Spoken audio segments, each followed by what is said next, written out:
প্রিয় শিক্ষার্থী, আসসালামু আলাইকুম। আজকে আমরা দেখব মূলত অমূলত চেনার উপায়।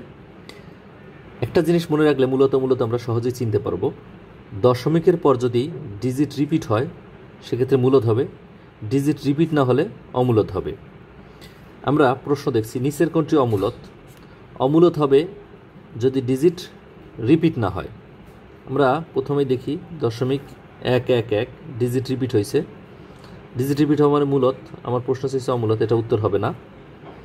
দশমিকের উপরে 10 10 10 ডিজিট রিপিট হয়েছে, বারবার 10 আসছে, এটা উত্তর হবে না। দশমিকের পরে 100 100 100 রিপিট হয়েছে, এটা উত্তর হবে না। এখানে 10 100 1000 এখানে কিন্তু রিপিট হয়নি, ভিন্ন ভিন্ন আসছে, এটা হবে অমূলত। 2 নম্বরে কী বলা আছে, নিচের কোনটি মূলত সংখ্যা? মূলত সংখ্যা চিনব কীভাবে? ডিজিট রিপিট হলে মূলত। আমরা দেখি রিপিট হয়েছে কোথায়। এখানে দশমিকের উপর 3 5 2 1 রিপিট হয়নি, তার মানে এটি মূলত নয়।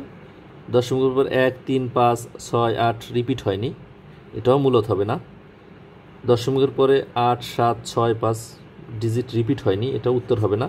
এখানে দশমিকের উপর 5 5 5 রিপিট হয়েছে, তার মানে এটাই মূলত। নিচের কোনটি অমূলত সংখ্যা? অমূলত সংখ্যা হবে ডিজিট রিপিট না হলে। এই অঙ্কটি করে আমরা কমেন্টে উত্তর জানাবো। সবাইকে ধন্যবাদ।